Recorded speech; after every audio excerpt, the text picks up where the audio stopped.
वंदे दोस्तों, सर्दियां अब शुरू हो रही हैं, इसीलिए मैं हर साल आपको ध्यान दिलाता हूं। इस बार भी ध्यान दिला रहा हूं, बच्चों को ये सन थेरेपी देनी बिल्कुल बंद ना करें। मौसम अब सुहावना हो गया है, सुबह के 8 साढ़े 8 बज रहे हैं, उसके बाद भी देखिए कितनी सुहावनी धूप है जो बच्चों तक पहुंच रही है। अगर आपको लग रहा है कि बच्चों के शरीर में विटामिन डी, विटामिन B12 हम कुछ खिलाने के बाद में पूरा कर लेंगे, ऐसा कभी नहीं होने वाला। तो छोटे बच्चों को सुबह छत पर या कहीं पर भी बाहर गार्डन में, कहीं पार्क में, किसी भी तरह की सुविधा हो, बच्चों को धूप में अवश्य खेलने दें और थोड़ा खुले एरिया के अंदर उनको खेलने दें ताकि वो घूमें फिरें और उसके अंदर एंजॉय करें। जो शक्ति हमें भगवान सूर्य से मिल जाएगी, वो शक्ति कोई भी चीज़ खाने की पदार्थ जो है उनसे नहीं मिल पाएगी। बच्चों की हड्डियों को मजबूत करना चाहते हैं तो ये सन थेरेपी से बच्चों को वंचित ना करें। अच्छा भोजन खिलाएं, बढ़िया खिलाएं। और ये देखिए ये आ भी गया है। हल्दी वाला दूध जो है वो बच्चों के लिए शुरू कर दीजिए। अब ये बच्चों को हल्दी वाला दूध, वाक्षी से जो च्यवनप्राश आता है वो खिलाना है आपने। केसर दीजिए, खजूर दीजिए सर्दियों में। सर्दियों का भोजन बच्चों के अंदर ताकत भरने के लिए। ये भी देखिए सुबह सुबह हल्दी का काढ़ा भी तैयार है यहाँ।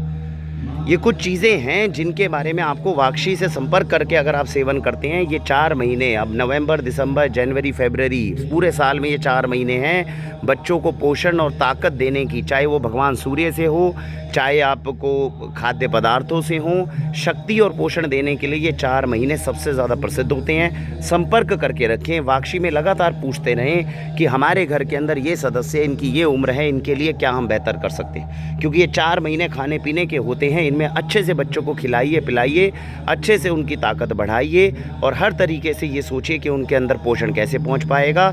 इसी से बच्चे कल को एक समृद्ध भारत की नींव रखने में कामयाब होंगे। ऊपर छत पर आने के बाद में आप लोगों को क्या करना होगा, इसका भी विशेष ध्यान रखना है। भगवान सूर्य को सूर्य नमस्कार करिए।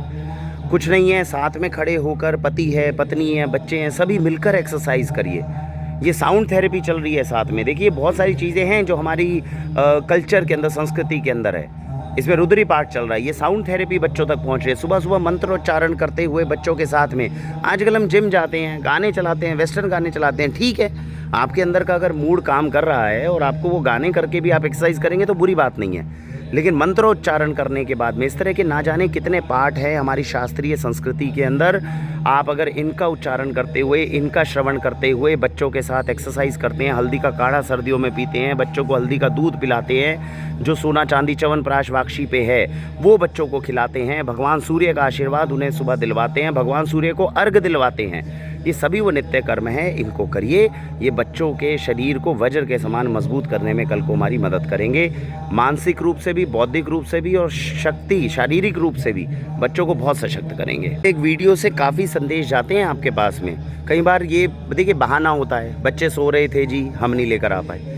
अब छोटा बच्चा उठ गया था लेकिन बड़ी गुड़िया सो रही है। सो रही है कोई बात नहीं, ऊपर आके जिद मत करिए, रुलाइए मत, ऊपर आके यहाँ पे सुला दीजिए। आप अपना व्यायाम शुरू करिए। अब बच्ची जब ये खुले आसमान के नीचे अब ये जब सो रही है तो तब भी इसके ऊपर बहुत प्रभाव जा रहा है। थोड़ी देर में हमें देख कर उठ जाएगी, उठते ही व्यायाम करना शुरू कर देगी। तो कोशिश हमें ये करनी है, ये जो हमारे एक्सक्यूज़ेस होते हैं उनको थोड़ा थोड़ा प्रयत्न करिए। बहुत ज़्यादा स्ट्रिक्ट होने की ज़रूरत नहीं है, थोड़ा थोड़ा प्रयत्न करेंगे, अपने आप फिर अच्छी चीज़ें जो है वो हमें खुद की तरफ खींचने लग जाएगी और जीवन में अच्छाइयाँ और नित्य कर्म के अंदर जो ये अच्छे गुण हैं वो अपने आप स्वतः आने शुरू हो जाएंगे। इस प्रकार से धीरे धीरे आगे बढ़ेंगे, प्रयत्न करेंगे तो बच्चों तक उत्तम संस्कार भी पहुँचाने में एक दिन कामयाब हो जाएंगे। यहीं से मैं आपको 2 बातें और बता दूं, ध्यान से देखेंगे तो सुबह सुबह जब बच्चे होते हैं, आजकल हमारे अंदर एक और दिक्कत आ गई है बच्चों को सारा दिन डायपर्स में रखने के लिए। डायपर्स में बच्चों को रखना सबसे बड़ा अपराध है। लेटेस्ट चीज़ें मैं बता रहा हूँ जिससे किडनी तक में बच्चों के प्रॉब्लम आती है, क्योंकि जब बच्चा यूरिनेट करता है, यूरिन निकलने के लिए उसको पाथ ही नहीं मिलता ढंग से डायपर में। तो सुबह सुबह बच्चों को आप ध्यान देंगे तो इस तरफ में कोशिश करनी चाहिए, बच्चों के डायपर्स हटा देने चाहिए। दिन में बच्चों को घूमने दीजिए। ना हम बच्चों को ज़मीन पे घूमने देते हैं, ना हम बच्चों को मतलब बहुत ज़्यादा प्रोटेक्टेड एनवायरनमेंट में रख रहे हैं, उसके कारण बच्चों को ज़्यादा नुकसान हो रहा है। अब बच्चा ज़मीन पर घूम रहा है, घूमने के बाद में ठीक है, अगर कोई इधर उधर की कोई गलत चीज़ खाता है तुरंत उसको रोक लो, लेकिन मिट्टी से बच्चों को खेलने दीजिए। अब यहाँ फूल रखे हुए हैं, अगर बच्ची आगे से खेलेगी खेलने दीजिए। हम बहुत सारी चीज़ों में बच्चों के ऑब्स्ट्रक्शन लगाते हैं जिससे बच्चों की जो ग्रोथ, स्वाभाविक ग्रोथ होनी चाहिए वो रुक जाती है। तो इसीलिए बच्चों को इन सारे बंधनों से अलग करिए और बच्चों को इस तरह का एनवायरनमेंट दीजिए। हमें बच्चों को ये आजकल एसी, बंद कमरे, इन सब से बाहर निकालना बहुत ज़रूरी है। बच्चों के शरीर कमज़ोर होते जा रहे हैं और जितना वो प्रकृति के सानिध्य में रहेंगे, वो गाँव जैसा तो नहीं हो सकता, लेकिन फिर भी जितना हो सकता है उतना बच्चों को मिट्टी में खेलने दीजिए। मैंने खुद ये प्रयोग करके देखा है। बच्चे को जब बताते हैं कि मिट्टी में खेलना जो है, मिट्टी में खेलना बुरी बात नहीं है, मिट्टी खाने से रोक सकते हो।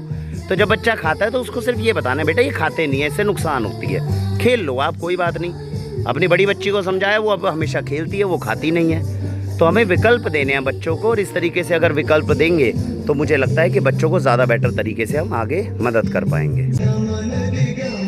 एक और बात थी जो मुझे लगता है कि आप सबके संज्ञान में ज़रूर लेकर आएँ, और वो ये है, देखिए एक सिद्धांत था जो बड़े पूर्वजों ने बहुत बार हमें बताया था। आप गीत गाते हैं, उसमें श्री राम का नाम आ जाए तो वो भजन बन जाता है। आप कहीं ट्रैवलिंग करने जाते हैं, जब उसमें प्रभु की भक्ति जुड़ जाए तो वो तीर्थ यात्रा बन जाती है। आप किसी स्थान में भगवान का नाम लेने लग जाएं या मूर्ति रखने लग जाएं तो वो स्थान ही मंदिर बनने लग जाता है। कहने का मतलब ये है कि ये छोटे छोटे जो बच्चे हैं, इनके जीवन में सुबह से शाम तक इनके साथ में कभी भी बातें करो तो ईश्वर की, भगवान की, श्री राम के नाम की, इनकी बातें इनसे करते रहिए। उससे क्या होगा, पूरे दिन के अंदर जो सुबह से शाम तक, आपको ये जान के हैरानी होगी कि मेरे घर में इस समय पे टीवी नहीं चल रहा, किसी भी तरह के कोई बॉलीवुड के गाने नहीं चल रहे, कोई सॉन्ग नहीं चल रहे, क्योंकि हम ये भक्ति और भजनों में इतने मग्न रहते हैं कि सुबह से शाम तक बच्चे इसी में आनंद लेने लग जाते हैं। अब इनकी उम्र जो है मुश्किल से 1 साल है, लेकिन ये भजनों के साथ में ताली बजाना सीख गए और हमें अभाव भी नहीं महसूस होता। हमें ऐसा है, भाव धीरे धीरे महसूस होना। ऐसा तो नहीं हम पहले गाने नहीं सुनते थे, बहुत गाने सुनते थे, बहुत डांस भी करते थे। अब भी किसी पार्टी में जाते हैं तो अंग्रेज़ी गानों पे डांस करते हैं।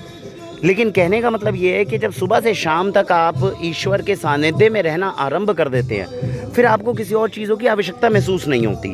और ऐसे ही जब ये छोटे छोटे बच्चों में संस्कार जाएंगे, और बिना ज़बरदस्ती किए, इस बात का विशेष ध्यान रखना है कि इनके ऊपर ज़बरदस्ती नहीं, केवल आसपास का एनवायरनमेंट इस तरह का बनाते जाइए। और बड़ी बच्ची के साथ तो मैंने ये महसूस किया है कि वो खुद इंक्लिनेशन उसकी इस तरफ हो गई है। सारा दिन हम कहानियाँ भी उन्हीं तरह की सुनाते हैं। क्यों हम बच्चों को ये जो है, ये कौन से आते हैं वो कार्टून, बड़ा भीम और इस तरह करके कार्टून्स आते हैं, मैंने देखे हैं वो कार्टून्स, उनसे बहुत अच्छे लेसन बच्चों को नहीं जा रहे। तो जो हमारी पौराणिक कथाएँ हैं हम उन्हीं को दिखाएँ। और पौराणिक कथाएँ एनिमेशन के रूप में भी होती हैं, और नहीं है तो पहले माता पिता अपने बच्चों को कहानी सुनाते थे। तो अब सुंदरकांड की कहानी है या कोई भी कहानी है, बच्चों के साथ में ट्रैवलिंग करते हुए हम सुनाते हैं बच्चों को। सुनाइए सुबह से शाम तक। वामन अवतार की कहानी है, समुद्र मंथन की कहानी है, हनुमान जी के सुंदरकांड की कहानी है। हनुमान जी जब बचपन में गए, भगवान सूर्य को जो उन्होंने निगला, वो एक कहानी है। हज़ारों कहानियाँ हैं, और जितनी कहानियाँ हमारे देश में, हमारे पुराणों में, शिव पुराण में, विष्णु पुराण में हैं, उतनी तो कहीं पर भी नहीं है। ये सारी कहानियों को हम खुद देख सकते हैं और बच्चों को आते जाते, इसके लिए भी स्पेशल बैठने की ज़रूरत नहीं है। बच्चों के साथ घूमते जा रहे हो, केवल पूछिए, वामन अवतार की कहानी सुनेंगे, बच्चा कहेगा हाँ सुनाओ, तो उसको सुनाते जाओ, चलते फिरते टहलते हुए सुनाते जाओ। उनका पूरा दिन केवल ईश्वर को जानने में, समझने में लग जाएगा। और विश्वास कीजिए, उनकी ग्रोथ का हम लोग अंदाज़ा भी नहीं लगा पाएंगे कि वो कितने उच्च संस्कार के बच्चे जो हैं वो आगे जाके बनेंगे। ऐसा कुछ प्रयोग है जो वाक्षी कर रही है। हमें उम्मीद है कि शायद आप भी कुछ इस तरह का करेंगे। देखते हैं राह कितनी आगे तक जाती है और कैसे इससे बच्चों के लिए कुछ अच्छा कर पाते हैं क्या। एक और अच्छा प्रयोग है, देखिए ये भी ध्यान में आया तो मुझे लगा कि आपके संज्ञान में लाना चाहिए। बच्चे की आदत होती है मुंह में कुछ ना कुछ डालने की। सामने नीम का पेड़ है तो बच्चे के मुंह से लेकर कुछ और देने की बजाय नीम की पत्तियां दे दीजिए। अब ये देखिए, अब इसके साथ खेलता रहेगा। खेलने के बाद भी अगर नीम खा भी लेगा तो शरीर को फ़ायदा ही होगा, नुकसान नहीं होगा। तो ऐसा करके बच्चों के हाथ से हम जो मना करने की आदत है उसको छोड़कर उनको अच्छी चीज़ में वापस लगा दीजिए। तो एक चीज़ छोड़ेंगे और दूसरी चीज़ हाथ में रहेगी तो उसके साथ खेलना थोड़ा सा सीख जाएंगे, ऐसी उम्मीद है। ये देखिए, अब वो टहनी दे दी गई है, उसके साथ खेलता रहेगा और खा भी लेगा।